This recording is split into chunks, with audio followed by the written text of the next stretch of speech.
Hello and welcome to All Aboard and a brand new week. Here we are coming up to the end of April. The months seem to be flying by now and we are heading fast into the summer and the warmer months.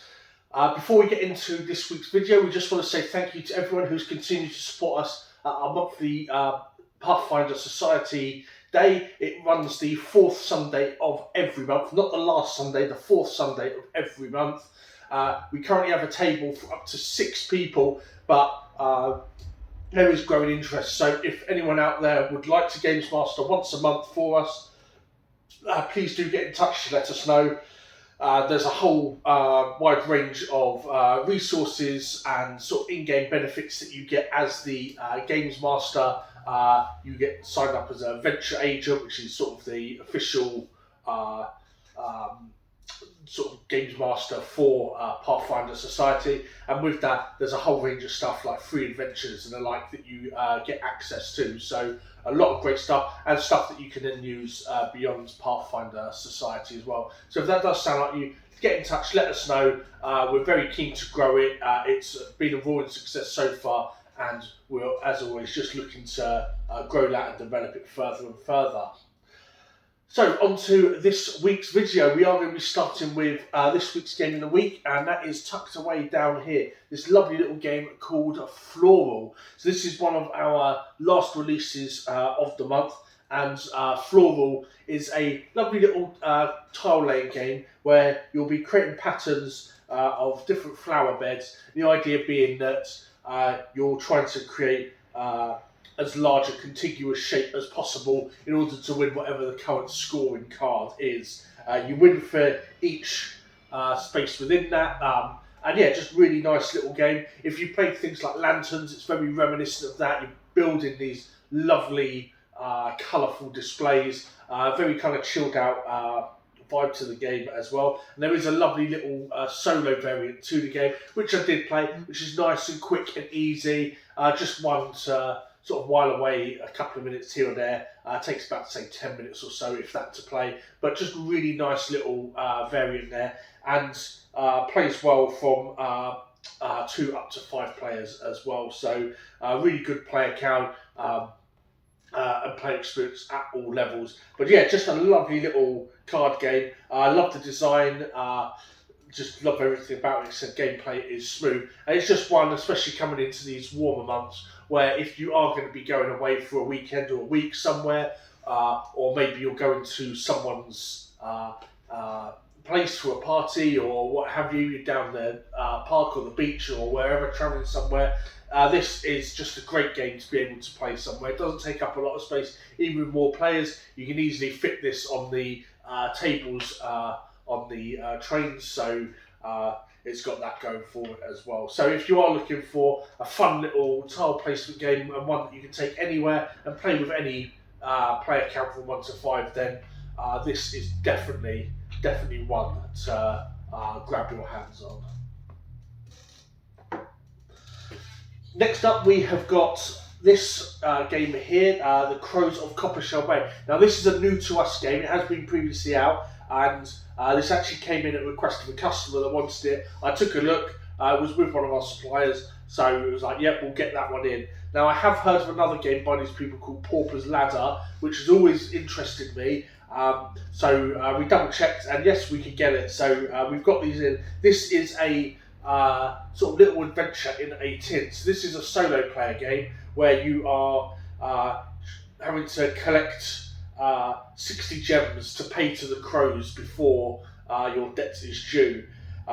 There's a variety of different things that you can do in here. They advertise it as a luck-pushing dungeon crawler, which sounds absolutely awesome. A nice bit of randomness, looks like some resource management, and a bit of variety in exploring the town itself as well, giving you options, different options in order to play the game. All comes lovely presented in this little tin here, very colourful. I love the vibe of it. The artwork kind of gives off a peaceful yet somewhat unsettling vibe, you know, as if there's something quite crooked, but you don't know what. I really do like that kind of look on the game. But as I said, we got this in, a customer asked us, and apparently it's a talk of the town, according to Tabletop Gaming, so it's certainly something to be looking forward to. I'll be cracking open one of these for myself, just to test it out, because it really has me intrigued. But if you want to try this out, so it's only $13.95, so it doesn't even break the bank. Come on down, we've got plenty of copies, so grab it, give it a go, let me know what you think.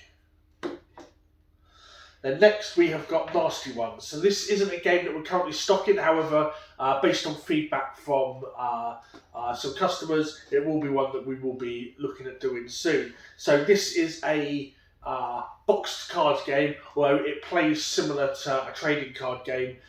Having looked through it, it's very reminiscent of the Magic the Gathering rules. So if you've played Magic the Gathering before, and I imagine a lot of you out there have or still do, then Nasty Ones, a lot of this is going to be second nature for you. You can probably tell from the artwork on the front that this has a particular kind of style to it. This is sort of a bit more of a upper teenage adult game.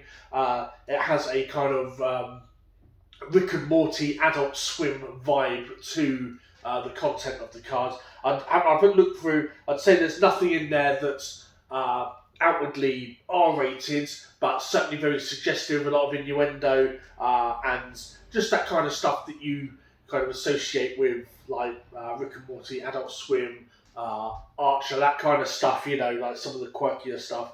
But yeah, we had some customers play, they absolutely loved it, really, really enjoyed it. So this is one that we will be looking at getting in stock. If you would like to try it out yourself, we do have this one available in the library, fully sleeved as well, to make it a bit more durable for yourselves. But that is Nasty Ones. So next time you're down, give it a go, let me know what you think, and we will be looking to get some of these in. And then finally on the product highlights, a reprint from Stonemaier Games of Tokaido. Now this is a beautiful, beautiful game. If you've not played this before, I strongly recommend that you do so. In this game, it is all about journeys and experiences. So you've got this board that stretches out across the table. You have your starting town, and then you've got these rest stops along the way, and then your final destination, the last place you'll be visiting before the game ends. Now the objective of this game is to get to the end, but it's up to you how quickly you do that. Do it too quick and you won't have had enough experiences, and you won't have visited people on your journeys, collected souvenirs, so you won't have a great time. Once you get to the end, it'll be very low scoring. The idea is to try to visit as many places as possible as you can. You can't land in the same space as someone else, so that does make it add a sort of dynamic in there. So you can't just go one and visit every single space. One, you'd run out of money anyway, but two, it's just not feasible. But you'll be working your way through chapter to chapter. Then once you get to a chapter, this game sort of does a partial reset as it prepares for the next round. You'll be visiting sort of vistas and then collecting paintings of these. You'll be visiting temples where you can donate gold and coins, and that will give you money. Souvenir shops, restaurants. You'll be visiting random people along the way as well. And all of these things together will be combined to add up your points towards the end of the game. So it is absolutely beautiful, very chilled out vibe to this game. Yes, it is competitive. There's some slight interaction in terms of you're in a spot that I can't go in, and so on. But yeah, it's a very, very, very chilled out vibe to this game. I've played this one many times. I've played the sequel to it, Namiji, which is a sort of seafaring one, plenty of times as well. And again, I can just heartily recommend this any day of the week. If you are looking for a fun game to play with friends, to play with family, if you're looking for something that is beautiful to look at, beautiful to play, stunning components in here, then Tokaido has got everything ticked off for you. I can't recommend it enough. and at £25.95 as well. It is a great bargain at under £30, which in this day and age does seem to be in short of supply for some of the bigger box games. But there we go, that is Tokaido. So on to this week's events. Everything is running as normal. We are still trying to get together a group for Tuesday for a regular Games Master who wants to run a RPG campaign setting called Wonderland, based on Alice in Wonderland. This won't necessarily be Dungeons & Dragons. This is a chance to explore a variety of other RPGs. So if you are interested in coming along, let us know and we can get the Session 0 sorted out. He will present to you a list of RPGs that he would like to run, and then from there you can move forwards and get the campaign moving. But if that sounds like you, if you'd like to try something outside of Dungeons and Dragons as well, which is a fantastic and amazing RPG setting, but it's like anything else. Like, you've had chocolate ice cream, you can go out and discover other ice creams and still enjoy chocolate ice cream. There's plenty of stuff out there. Those other RPGs, those other ice creams, they don't buy, and they'll give you a different perspective as well, maybe things to bring back to your own Dungeons & Dragons games. But that said, if you are looking to join in another campaign, or maybe your first campaign in a while, just let us know, and we will make sure that is booked in for you, and then we will be able to give you a start date once the table is full. As for the rest of the week, we are running normally. Sunday the 4th of May will be the start of our new D&D adventures. As of today, this video, the bookings are now open. So do let us know ASAP. D&D Adventures will be similar in spirit to the Pathfinder Society. This is one that we are running ourselves, not sort of an official affiliate of Wizards of the Coast, but something that inspired by something that's doing well. So this will be a monthly event where you can come along once a month. You don't have to come every month. If you can't make it, you can't make it. If you can, bring along your character, and you will sign up to a table and then do a sort of complete campaign or complete encounter in the 4-hour session. As part of this, you will create a character at your on your first day, and we'll give you the rules for that. We have a document that has everything for that, and then you'll play that character and progress through. If you decide to change characters, you just go back down to level 1 and start again with a different character. But the idea is that this is a monthly event for people who either can't make it to a regular weekly D&D session.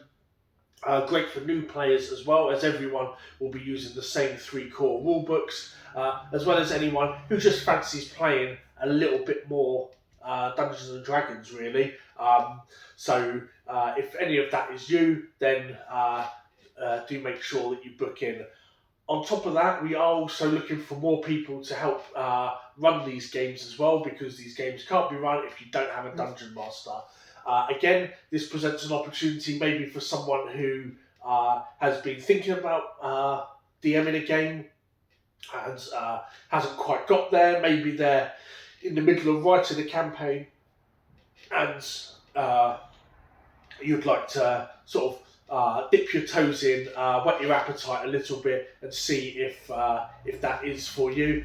Maybe you've got something that you've always wanted to run, like a one-shot encounter that you've always wanted to run, and you've never got round to it. I, for example, will be there every D&D Adventures as a DM, and I will be running adventures from the One Shot Wonders book along with the accompanying map library. So that will be sort of my Bible, my gospel for the D&D adventures. Again, if you've got stuff that you'd like to run, you can do that. There is no requirement for someone to have to be there every Sunday as the DM, but obviously these things only run if we do have a DM. So it's a great opportunity to try it out, maybe work it out on a rotating cycle so that you do one and then maybe play a couple and do another, for example. So if that sounds like you, whether as a Dungeon Master or as a player, do let us know ASAP. The first one is this Sunday, the 4th of May, starting at 11 o'clock with character creation, and then the first session starting proper at 12 till we close at 4. And then the level up will be done at the end of the day, and then everyone will hand in their sheets and we'll have a little record for everyone.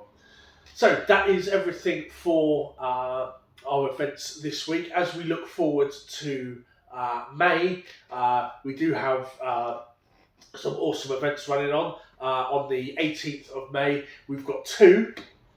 One, we have got the next set championship for Lorcana.